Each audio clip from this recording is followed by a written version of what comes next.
Great. So this is my video response for the thumbs up, thumbs down video that we're supposed to do, and the story I found. So the story I found was called A Green Silk Dress and a Wedding Death by Kat Hellison. It was published in the Fantasy and Science Fiction Journal, the March and April 2017 journal, volume 132, issue 3/4. Yeah. So that's those details. A quick summary of the story is that it's about a girl, Heloise, and she is poor, lives with her grandmother and her younger brother, and she is just trying to put food on the table. She goes to work every day. She works as a fishmonger and just scales fish, and that's all she does. And so one day she discovers this spirit poisoning all the fish. Everyone else goes out and hunts and captures the spirit. And when she goes to talk to it for the first time, it's like, I was supposed to have your mom as my bride, but I'll take you instead for my freedom.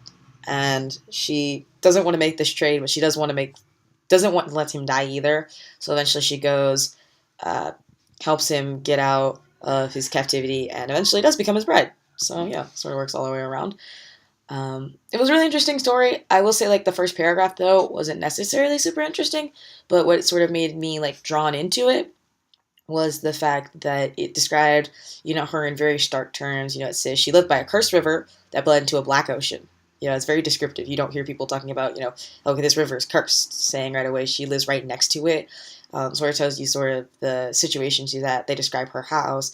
They describe the life she leads, how she gets up and goes to work, how her grandmother whispers to the dead every day to keep them at bay, things like that, and that sort of drew me in. But mostly it just seemed like, a story in which it was going to be about this main character, and as you go through it, it's just really Heloise just speculating about her life, talking about, the fact that her life really has two options. She either keeps working and doesn't get married and then dies, or she keeps working, gets married, and dies. And those paths aren't really that different, so she warrants a way out. But she keeps telling herself, don't wish for more. That's just a way of getting in trouble. So that was really interesting to me. I will say that the voice of Heloise, it was definitely like the biggest thing that made me drawn into this, because she's nearsighted and she can't see anything, and she doesn't have glasses or anything like that. And her so she learns really quickly, okay, people don't care about that, but if I learn to listen and be really good at that, then I can get ahead in the world. So that was really something that was interesting to me. This idea that, what do you do when you have this function that a lot of people use impaired, and so you learn to adapt with it. All right.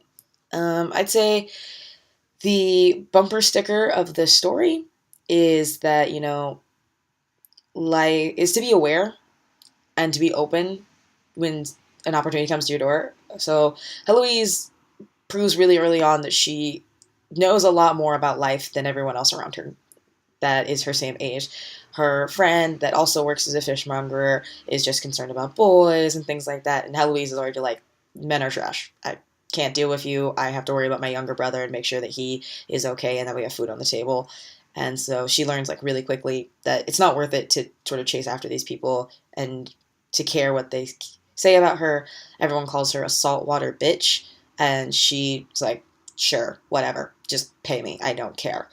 And I thought that was really interesting as well. And I think this is where the bumper sticker is, that though the bumper sticker moment is when she goes to free the creature. That's a decision she shouldn't make. She should just let it go. She should just let him die. It would be the most beneficial for her, because that way the fish stay okay. But she realizes, I can't just let him die, and makes that decision, and then decides to go with him to be his bride, instead of living this life in which she would just eventually grow old and haggard and be an issue, or she would have to marry someone who was abusive like her father. So you get that.